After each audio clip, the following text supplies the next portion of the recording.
안녕하세요, 여러분. 부자오빠입니다. 최근에 삼성전자 투자자들의 심기를 불편하게 할 만한 기사가 하나 떴습니다. 제목을 보면요, 삼성전자 뭐 했나?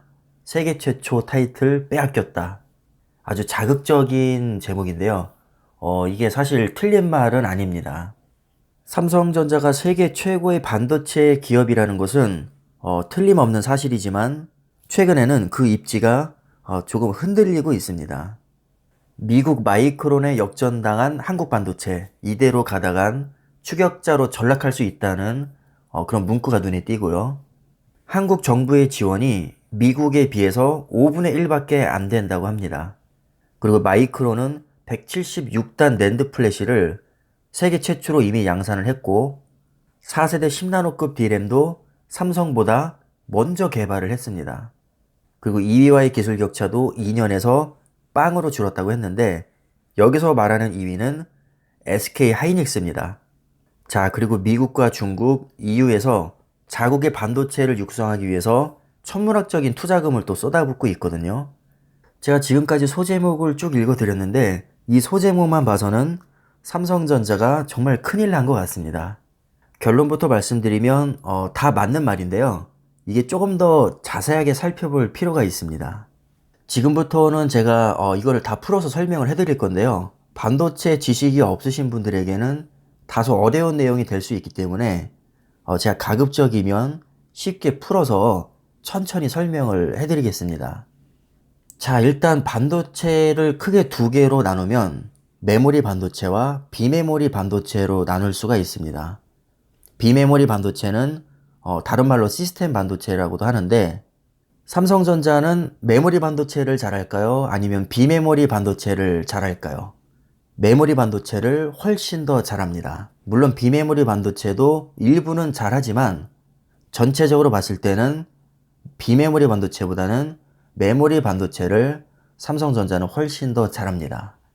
오늘 제가 집중적으로 말씀드릴 반도체도 바로 메모리 반도체에 해당이 되는데 메모리 반도체는 3개의 기업만 기억을 하시면 됩니다. 삼성전자, SK 하이닉스, 그리고 마이크론인데요. 메모리 반도체는 또 크게 두 가지로 나눌 수가 있는데 바로 D램과 낸드 플래시입니다. 제가 방금 전에 이 메모리 반도체 업체는 3개만 기억을 하시면 된다고 했는데 사실 이것도 반은 맞고 반은 틀린 얘기입니다. 3개 업체만 기억하라는 얘기는 사실은 메모리 반도체의 일종인 D램에 한정된 얘기거든요. 왜냐하면 D램 글로벌 점유율을 보면 삼성전자가 42%, 하이닉스가 29%, 마이크론이 23%입니다. 이렇게 3개 기업만 합쳐도 전 세계 D램 점유율의 95%가 되기 때문에 우리가 소위 빅3 업체라고 부릅니다. 보통 메모리 반도체 하면 D램을 가장 먼저 떠올리기 때문에 제가 빅3 업체를 언급을 한 것이고요. 사실 메모리 반도체는 D램뿐만 아니라 낸드 플래시라는 것도 있습니다. D램과는 달리 낸드 플래시는 조금 더 많은 업체들이 더 치열하게 경쟁을 하고 있는데 역시 삼성전자가 세계 1위입니다. 점유율을 보면 삼성전자가 33%, 키옥시아가 19.5%, 웨스턴 디지털이 14%, SK 하이닉스 11%, 마이크론도 11%, 그리고 나머지 업체들이 약 10%를 차지하고 있습니다. 확실히 D램과는 좀 양상이 다르죠. 더 많은 기업들이 치열하게 경쟁을 하고 있습니다. 조금씩 헷갈려지기 시작하죠. 제가 다시 정리를 해드리겠습니다. 일단은 메모리 반도체가 뭐냐면 데이터를 저장하는 반도체입니다. 그러니까 기본적으로 D램과 낸드 플래시는 다 저장을 하는 반도체인데 결정적인 차이점이 있죠. D램은 임시로 저장하는 거고요. 낸드 플래시는 영구적으로 저장을 하는 겁니다. 상대적으로 D램이 낸드 플래시에 비해서 속도도 훨씬 빠르고 동일한 용량 대비 가격도 훨씬 더 비쌉니다. 그래서 일반적으로 메모리 반도체 하면 낸드 플래시보다는 D램을 먼저 떠올리게 되죠. 자, 지금 복잡하게 이것저것 나열이 되어 있는데 순서대로 한번 살펴보겠습니다. 먼저 낸드 플래시를 보면요. 삼성전자가 2018년 7월에 세계 최초로 96단 낸드를 양산을 했습니다. 그리고 2019년 6월에는 SK 하이닉스가 128단 낸드를 세계 최초로 양산을 했고 마이크론이 2020년 11월에 176단 낸드를 세계 최초로 양산했습니다. 가장 최근을 보시면 마이크론이 176단 낸드를 세계 최초로 양산을 했죠. 자, 이것은 현존하는 최고 높은 단수입니다. 여기서 궁금한 게 하나 생기죠. 낸드 플래시는 왜 위로 쌓아 올릴까요? 자, 이것은 우리가 아파트에 사는 것과 완전히 똑같은 원리입니다. 우리나라는 인구 밀도가 꽤 높은 편이죠. 그래서 땅은 좁은데 인구는 굉장히 많습니다. 만약에 모든 집을 다 1층으로 짓는다면 주거 공간이 굉장히 부족할 겁니다. 그래서 아파트를 쌓아 올리는 거죠. 층수를 높이 쌓을수록 단위 면적당 효율이 올라가기 때문에 주거 문제를 효율적으로 해결을 할 수 있습니다. 자, 낸드 플래시도 완전히 똑같습니다. 아까 낸드 플래시는 기본적으로 데이터를 저장하는 반도체라고 했는데 기술이 점점 발전하고 처리할 데이터가 많아지니까 낸드 플래시의 용량도 많이 필요하게 됐습니다. 자, 그런데 평면으로 늘리기에는 한계가 있기 때문에 이것을 높이 쌓아 올리는 식으로 발전을 하게 된 거죠. 그래서 데이터를 저장하는 단위인 셀을 96층으로 쌓아 올리면 96단 낸드가 되고요. 176층으로 쌓으면 176단 낸드가 됩니다. 당연히 나머지 조건이 동일하다면 단수는 높을수록 좋습니다. 자, 그런데 여기서 짚고 넘어갈 게 하나 있습니다. 단을 단순히 쌓는다고 끝이 아니라 그 쌓아 올린 셀을 구멍을 뚫어서 전극으로 연결을 해야 되거든요. 그런데 단수가 높아지면 구멍을 뚫기가 매우 힘들기 때문에 두 번에 나눠서 구멍을 뚫기도 합니다. 이렇게 구멍을 두 번에 나눠서 뚫는 것을 더블 스택이라고 하고요. 한 번에 뚫는 것을 싱글 스택이라고 합니다. 그런데 삼성전자는 지금까지 싱글 스택만을 고집을 해왔습니다. 삼성전자는 현재 6세대 V낸드까지 양산을 하고 있는데 128단 낸드를 싱글 스택으로 구사를 합니다. SK 하이닉스는 128단 낸드를 더블 스택으로 구사를 하고요. 마이크론도 176단을 더블 스택으로 구사를 합니다. 단순히 단수로만 보면 마이크론이 세계 최고의 기술을 가진 것 같지만 사실 삼성전자도 128단 낸드를 두 번에 쌓아서 올리면 256단 더블 스택으로 만들 수가 있습니다. 그런데 왜 안 만드냐? 128단으로도 충분하기 때문입니다. 만약에 마이크론이 싱글 스택으로 176단까지 쌓았다고 하면 기술력에서 삼성전자보다 위에 있는 게 확실히 맞는 얘기지만 더블 스택으로 176단을 쌓았기 때문에 삼성전자보다 기술력이 뛰어나다고 말하기가 애매한 상황이죠. 왜냐하면 삼성전자도 마음만 먹으면 128단 싱글을 두 개로 올려서 256단 더블 스택으로 만들 수 있기 때문입니다. 자, 이거는 제가 그냥 뇌피셜로 하는 얘기가 아니라 삼성전자 관계자가 직접 한 얘기입니다. 그래서 마이크론이 세계 최고 단수인 176단을 세계 최초로 양산한 것은 틀림없는 사실이지만 따지고 보면 기술력에서 앞서 있다고 말하기에는 조금 애매한 상황인 거죠. 자, 이번엔 D램을 보겠습니다. D램도 1세대, 2세대, 3세대, 4세대가 있는데 2세대와 3세대 10나노급 D램은 삼성전자에서 세계 최초로 양산을 했고 4세대 10나노급 D램은 마이크론에서 세계 최초로 양산을 했습니다. 자, 역시 가장 최근을 보면 마이크론이 가장 먼저 양산을 했죠. 그래서 결론적으로 낸드 플래시와 D램 모두 미국의 마이크론이 한국 기업인 삼성전자와 하이닉스보다 앞서서 개발을 했습니다. 자, D램도 마찬가지로 우리가 알아야 될 게 하나 있는데요.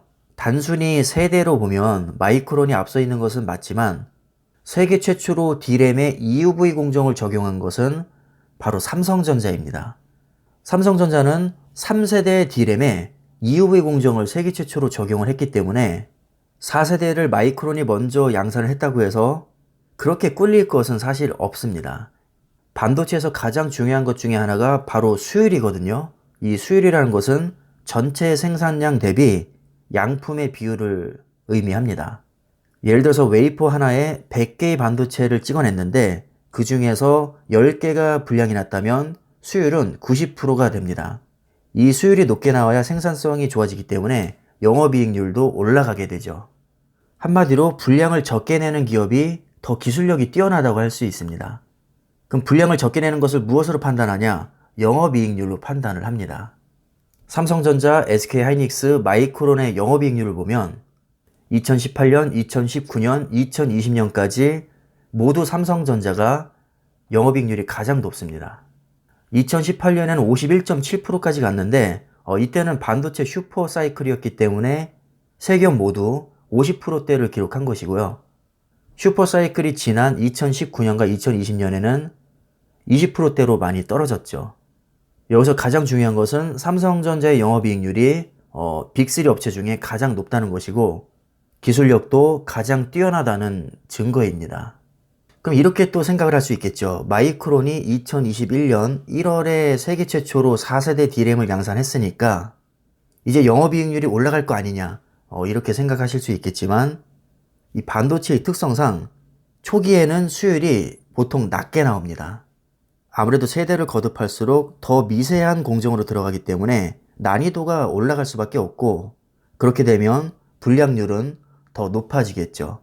그래서 시간이 지날수록 이 수율을 잡는 것이 관건인데 마이크론은 이제 막 4세대 양산에 들어갔기 때문에 수율이 그렇게 높게 나올 거라고 생각되진 않습니다. 이건 시간이 더 지나봐야 알 수 있겠지만 단순히 4세대 D램을 가장 먼저 양산했다고 해서 수율이 높게 나올 거라는 보장은 전혀 없다는 것이죠. 영업이익률을 잘 보시면 2018년에는 50%에서 51.7% 사이로 거의 차이가 없었다가 2020년에 15.2%에서 25.8%까지 거의 10% 차이로 벌어진 것을 알 수 있습니다. 이거는 제가 개인적으로 추측컨대 삼성전자가 3세대 D램에 세계 최초로 EUV 공정을 적용했거든요. EUV 노광기를 쓰게 되면 파장이 훨씬 더 짧기 때문에 회로 패턴을 굉장히 얇게 새길 수가 있습니다. 회로를 얇게 새기면 동일한 웨이퍼 단위 면적당 칩의 생산 개수가 늘어나기 때문에 원가 절감을 할 수가 있습니다. 이렇게 원가 절감을 하게 되면 당연히 영업이익률은 많이 올라갈 수밖에 없겠죠. 그래서 EUV 공정 전환율이 높은 2020년에는 삼성전자가 영업이익률 격차를 좀 많이 벌린 것이 아닌가 이렇게 생각이 듭니다. 자, 정리를 다시 해보면요. 낸드 플래시에서 마이크론이 176단 낸드를 세계 최초로 양산한 것은 맞습니다. 가장 높은 단수인 것도 맞습니다. 자, 하지만 싱글 스택이 아니라 더블 스택이기 때문에 그렇게 큰 위협은 되지 않는다고 보고요. 삼성전자는 128단을 싱글로 구사를 하기 때문에 마이크론처럼 더블 스택으로 가면 256단도 쌓을 수가 있다는 겁니다. 그리고 D램도 마찬가지로 마이크론이 4세대 D램을 세계 최초로 양산한 것은 맞지만 삼성전자는 3세대에 EUV 공정을 적용했기 때문에 단순히 세대에서 앞섰다고 기술력이 뛰어나다고 말하기에는 조금 무리가 있다는 겁니다. 자동차를 예를 들면 터보가 없는 2000cc보다 터보가 달린 1600cc가 출력이 더 좋을 수 있다는 겁니다. 더구나 자동차의 성능을 결정짓는 요인이 배기량이나 터보에만 있는 것도 아닙니다. 미션도 굉장히 중요한 요인이 될 수 있고 미션과 엔진 간의 세팅 능력도 아주 중요한 요인이 될 수가 있습니다. 그 밖에도 수많은 변수가 있기 때문에 특정 한두 개만 놓고 성능이 뛰어나다고 말하는 것은 굉장히 무리가 있다는 겁니다. 그래서 마이크론이 4세대를 먼저 개발했다고 해서 삼성전자보다 무조건 기술력이 앞섰다. 이건 조금 무리가 있다고 보지만 그래도 분명한 것은 삼성전자가 안심할 수는 없다는 겁니다. 어쨌든 기술 격차가 좁혀지는 것만큼은 분명한 사실이기 때문에 삼성전자가 좀 마음을 놓을 수만은 없는 상황입니다. 그래서 냉정하게 정리를 해보면 삼성전자가 기술력에서 마이크론에게 역전당했다 이렇게 말하기에는 솔직히 조금 무리가 있는 것 같고요. 굉장히 큰 위협을 받고 있다. 이 정도로는 표현을 할 수 있을 것 같습니다. 어찌됐든 낸드 플래시와 D램 모두에서 마이크론이 세계 최초로 앞서 나가고 있는 것만큼은 분명한 사실이니까요. 실제로 마이크론의 기술력은 상당한 수준입니다. 제가 재미있는 일화 하나 말씀을 드려볼까요? 예전에 메모리 반도체에서 치킨 게임이 벌어진 적이 있습니다. 대략 2008년에서 2011년 이 정도로 제가 기억을 하는데 그때 당시에 메모리 반도체 세계 1위 업체는 역시 삼성전자였고요. 마이크론은 세계 4위였습니다. 그때 당시 세계 3위가 일본의 엘피다라는 업체였는데 마이크론이 엘피다를 2013년인가에 인수를 하게 됩니다. 그래서 그때 당시에 서열이 삼성전자가 1위, SK하이닉스가 2위, 마이크론이 3위 이렇게 세 기업으로 다 정리가 된 거죠. 그런데 마이크론이 인수한 엘피다는 기술 개발에 굉장히 신경을 많이 쓰던 기업이었습니다. 결과적으로 마이크론이 엘피다를 인수하게 됐고 그 R&D 팀이 지금까지 이어져 오고 있는 것이죠. 보통 신기술을 개발하는 데는 최소한 몇 년의 시간이 걸리기 때문에 그 엘피다 효과가 지금 나타나고 있는 것이 아닌가. 저는 이렇게도 생각이 듭니다. 그래서 현재 마이크론은 마이크론 하나만 볼 게 아니라 일본의 엘피다와 마이크론의 합작으로 보시는 게 맞습니다. 낸드 플래시에서 하이닉스도 마찬가지로 인텔의 낸드 사업부를 이미 인수를 했고 키옥시아 지분까지 보유를 하고 있기 때문에 사실상 삼성전자는 하이닉스, 인텔, 키옥시아의 연합군과 낸드 플래시에서 경쟁을 하고 있는 것이고요. D램에서는 2위인 SK하이닉스 그리고 마이크론과 엘피다의 연합군과 치열하게 경쟁을 하고 있는 겁니다. 이렇게 많은 기업들과 치열하게 경쟁을 하고 있으면서도 오랫동안 세계 1위를 유지하는 것을 보면 정말 대단한 기업이라는 생각이 들죠. 자, 여러분, 우리가 이렇게 대단한 기업에 지금 투자를 하고 있습니다. 지금 메모리 반도체 하나만 봤는데도 이 정도인데 뭐 비메모리 반도체와 스마트폰, 디스플레이나 자동차 전장 사업, 그리고 가전까지 다 생각을 해봤을 때는 도대체 혼자서 몇 개 기업을 상대하고 있는지 그 수를 헤아리기도 사실 쉽지 않죠. 굉장히 많은 기업들과 삼성전자는 탑 클래스 수준에서 치열하게 경쟁을 하고 있습니다. 자, 오늘은 메모리 반도체 일종인 D램과 낸드 플래시에 대해서 제가 영상을 한번 만들어 봤습니다. 어느 정도 정리가 되셨길 바라겠고요. 여러분들이 삼성전자를 투자하시는 데 있어서 조금이나마 도움이 되셨으면 좋겠습니다. 그럼 오늘 영상은 여기까지 하겠습니다. 감사합니다.